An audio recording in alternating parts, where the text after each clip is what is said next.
છેલ્લા 7 થી 8 દિવસથી સમગ્ર સૌરાષ્ટ્ર ગુજરાતની અંદર કમોસમી વરસાદ માવઠારૂપી વરસાદ છે એ પડી રહ્યો છે। આના અનુસંધાનમાં રાજકોટ જિલ્લાની અંદર પણ ઘણા બધા ખેડૂતો છે એ પાણીવાળો વિસ્તાર છે, જ્યાં તલ, મગ, જુવાર, અડદ એવા ઉનાળુ પાકોનું વાવેતર કરેલું છે।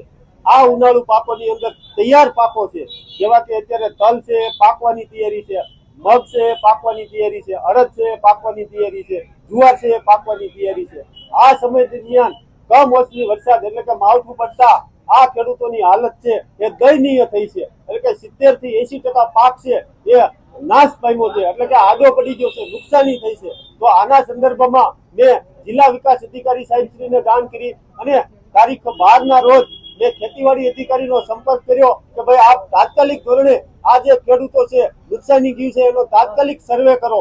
તો જિલ્લા ખેતીવાડી અધિકારીએ મને એવો જવાબ આપ્યો કે ભાઈ આપણા વિસ્તારની અંદર 30% થી ઓછો વરસાદ છે, જેના કારણે એ સર્વે કરવાનો થતો નથી। તો મારે આપના માધ્યમથી સરકારમાં એવી રજૂઆત છે કે ભાઈ છેલ્લા 8 દિવસથી વરસાદ પડે છે, તો 30% થી પણ ઓછો વરસાદ છે।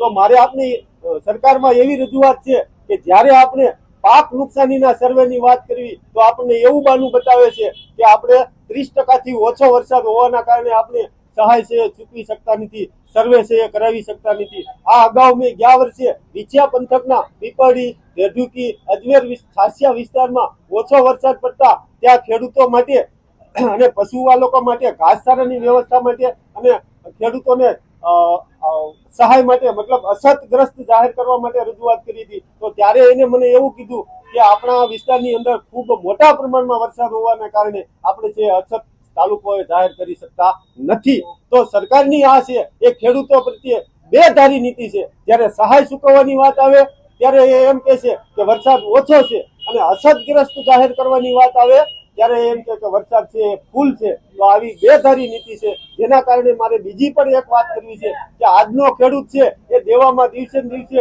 ડૂબી રહ્યો છે। 80 થી 90% ખેડૂતોના છે સોનાના દાગીના છે એ બેંકની અંદર ધિરાણમાં પડ્યા છે।